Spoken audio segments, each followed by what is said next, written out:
I keep lying. I'm still here. Um, why did I wear these gaiters? These are Gator Girl gaiters, which are great gaiters for keeping like pebbles out of your running shoes. But I have these.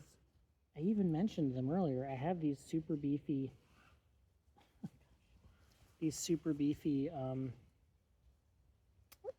I think Black Diamond OR, um, like low gaiters. That is what I wore last time, and that's what I should have worn this time. Um, gosh, I have to go, and I feel like just sitting here. Okay, splinter removal. Have you seen Ed Wood? I saw that last night. Last night we had a no hitter, meaning we had 0 flights, which is very weird. But I got caught up on sleep. It's probably how I'm out here. Not probably, it's definitely how I'm able to be out here romping around in the woods. So I watched Ed Wood. And I didn't know. Why would I know? I think I thought it had a, it was kind of critically, got kind of panned. I mean, did it get panned? I don't know. No, I think the critics did like it, but just maybe it wasn't popular. And it didn't do well. And it was so good. It's easily my favorite um, Johnny Depp movie, which I honestly find Johnny Depp kind of annoying, so that's not super hard. I loved Benny and June when I was a quirky teenager. Quirky. What was I? I loved it because it was weird, and it was about weird people being in love. And I also found What's Eating Gilbert great, kind of moving at the time. But I really find it to be kind of annoying, and this was such a good role for him. It's such a beautiful movie. It's about Ed Wood, the B film director and writer and producer. And it's probably my favorite. I haven't seen all of them, but it's of all of the Tim Tim Robbins, Tom Robbins, Tim Robbins, Tim Curry, Tim Burton, Tim Burton. There you go. It's probably my favorite Tim Burton movie that I've seen. It is. Um, it's just, it's just so beautifully told. I would like to. I did, and actually I read a or I read a queer person's perspective on. I keep wanting to say Glengarry um, Glengarry, Glen Ross, but it's Brenda Brad or Brenda or something like that. Is the movie that Ed Wood made that is about. And I wonder what language he would use to describe his gender identity and sexuality had he been given, a broader vocabulary, been exposed, if the vocabulary existed then. I wonder what language, or if he had been in, I wonder if he was in New York City or in Paris or something, there would have been more nuanced language. I think it's so cool that he is able to find a community where he can so easily be himself. Yeah, it's very beautiful. So he was, in his words, a cross-dresser, and he makes a movie about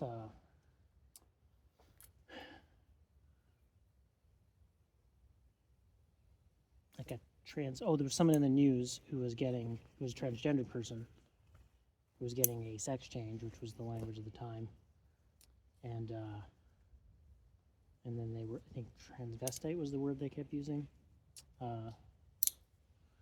But they're just using the language that would have been used at the time, and it's just such a beautiful, beautiful group of human beings, and it's shot. I listened to the Blank Check podcast about it, and they were, look at all this shit I brought. I brought what was I thinking? I was not planning. I brought a double rack. now that I'm looking at it, which would explain. I meant to bring, I had separated my rack into 2 bags, so the other bag must have just had, I was going to bring just like 4 pieces and some nuts on the off chance that when I wrapped over the edge, there were some opportunities for natural protection just so that I could place directionals or, because otherwise I just had these hooks, which are kind of exciting to use as directionals. And yeah, I could probably skip. I will bring the chest harness. That is a lot more comfortable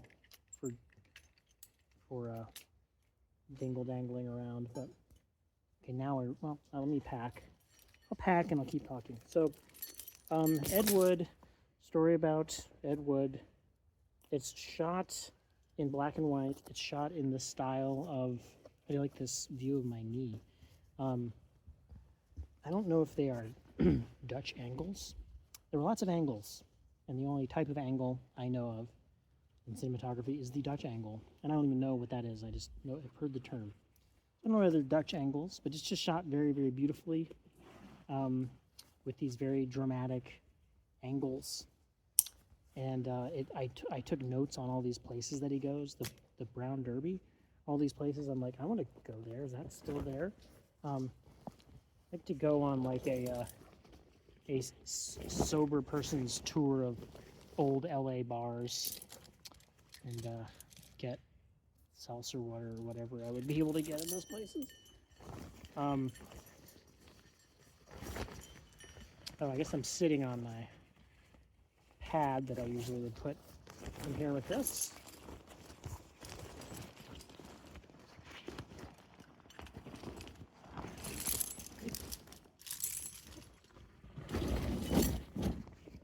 That's fine.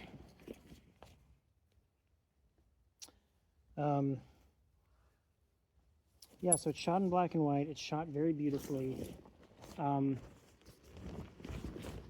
And initially I was a little confused because Ed Wood has this sort of strange affect. Everyone kind of has this strange affect.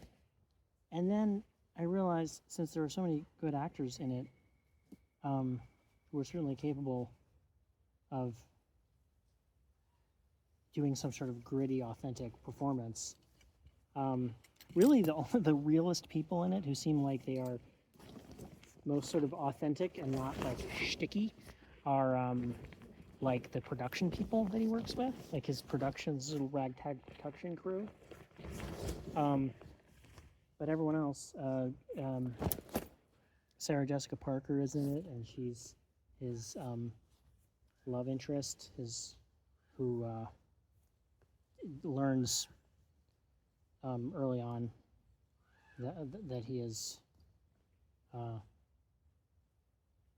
cross-dresser and struggles with that. And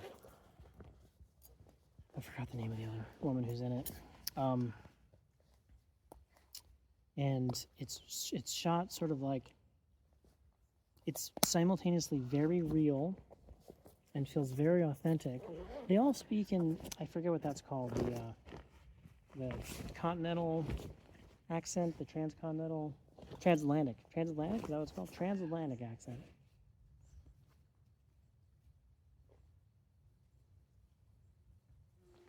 Not exactly that, but a version of that. So it makes it feel like the movie was made in the 50s.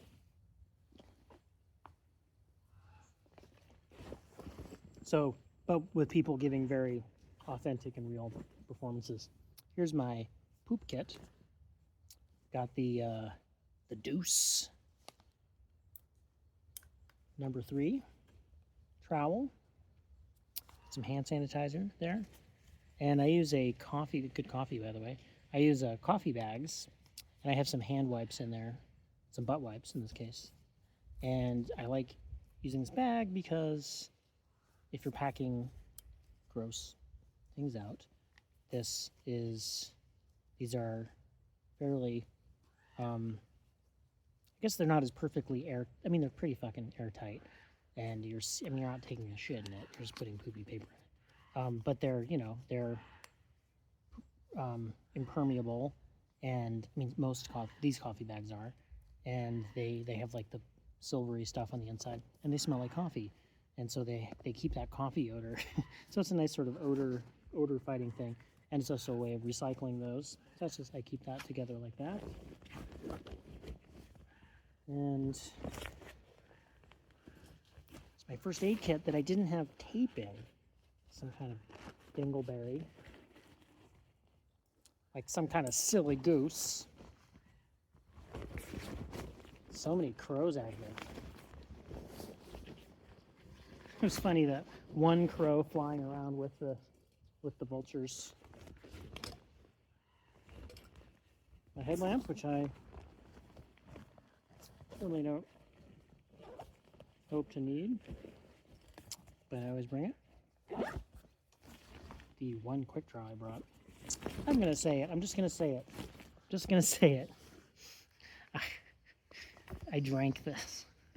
I had my spoon too, but I'm gonna say it. I packed my packing. This was very optimistic. My packing was very slapshot.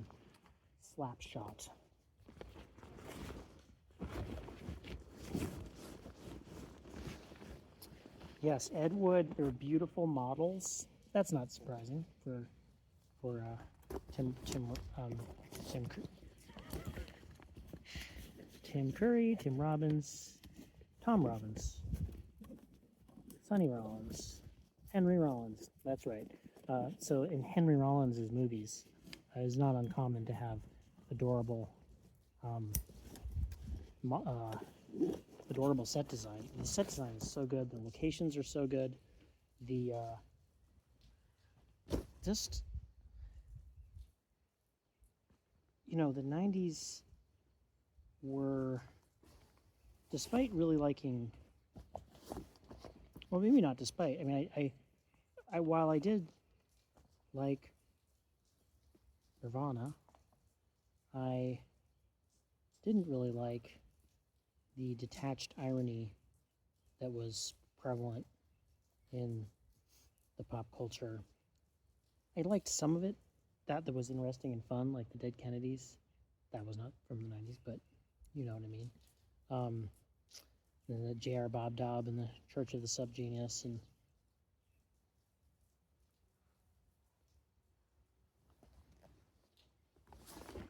but just a movie that's so earnest, where the characters are so genuine in genuine in a very theatrical way. It's just so touching. I would happily watch that again. Maybe I will, but I don't have time. I'm gonna read. Last night I slept from I did training in the morning. We had 2 standbys, which is when we are towed, like the helicopters, when we are told we may be needed. So we get ready, we get all suited up, and we take the helicopter outside and give it a potty break and get ready to fly away. And then most of the time they don't need us. So we got 2 of those and did a bunch of training, and I checked the airplane because that's what thought I was going to be on, or sort of the plan was for me to be on the airplane. And this will be the extended cut. But I went to sleep at 1, and then oh, this is so nice not having where's my helmet? It's right here. This helmet is so fucking heavy. It's so heavy, and it's so wobbly on my big head, which is sort of by design. It has this MIPS stuff, which sort of makes it slide around on your head. I really miss my Vapor, but my Vapor got crunched by a big rock. Fortunately, not while it was on my head. Just ironically though, had I been wearing it, it would not have been crunched because it would have been on my head. It was sitting by my pack, and I was investigating an approach for something, so I just cut loose this huge fucking microwave that landed on my rope bag and my helmet. yeah, so I slept from like 1 to 7, and I watched Ed Wood and the last 2 episodes of A Gentleman in Moscow with Ewan McGregor. I need to work on those accents. And then I went back to sleep at like maybe 1 in the morning, or well, maybe like 11. Yeah, at like 11, and I slept until 6 in the morning. That's great. I had like so much sleep yesterday. It's ridiculous. If I was Edward Abbey, I would just leave this here. You punk. Okay. Now I really am leaving. Where did I put my... I'm a little spacey. Oh, there it is. A little bubble. Got this cool soft flask sleeve for my pack, which beats a hydration system for me. I just don't like having hose around when I'm trying to rock climb. You heard it here, folks. Jeremiah doesn't like having his hose around. That is false. I love having my hose around. But like the dromedary hose flopping around. The terrible pack job. Oh, and I'm sitting on this pack is my favorite backpack I've ever had for what it is. Hey, you want to take these with you, Jeremiah? But it doesn't have any. It's tremendously light and has a great suspension system for how light it is. It's the Mountain Equipment something. Those beautiful Brits. But I find that if I'm overnighting, I put my sleeping pad. It has a hard, flexible piece of plastic here, so you don't get poked in the back by cams and such. But I usually add this to the bottom, so my cams don't poke the bottom. This is my butt pad, an additional sleeping pad. If I'm going to be camping, and I'll also put my Thermarest, instead of rolling up and putting it in the stuff sack, I'll just fold it into quarters and just put it in the back. Now, so it gives me a little more. I just finally, I had no Thermarest for a long time because I just felt like I couldn't not get holes in them.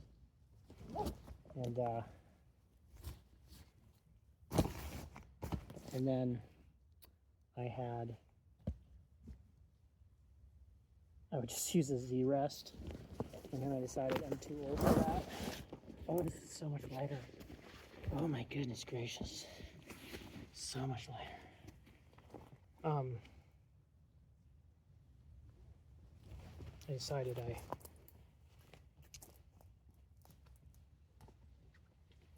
wanted to have the most comfortable possible Thermarest, so I bought like this gigantic. It was like the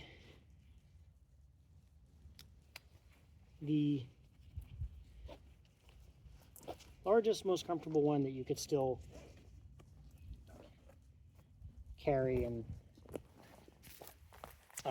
certainly by no means ultralight, but still carry and not feel completely ridiculous carrying it. And all my other stuff is pretty light. Obviously, I'm not traveling super light today, but if I'm truly overnighting, I'm pretty light. I have a Beta light and a quilt and all these other very light things, but this like monstrous sleeping pad. Okay, here's our moment of silence.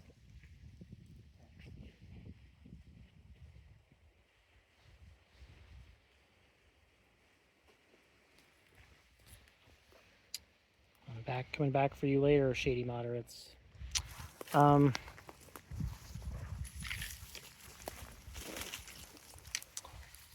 Yeah, so I finally just got on Outdoor Gear Lab and just picked the most popular, reasonably light pad, the Neo Air, and just got it in wide because of my Hobbit-like build. Despite being short, I have fairly broad shoulders, and sometimes, and so if I sleep on my, if I roll around at all, and especially if I want to sleep on my back, I want to be able to have my arms not fall off the pad. So, okay, time to pay attention. Now I'm saying goodbye.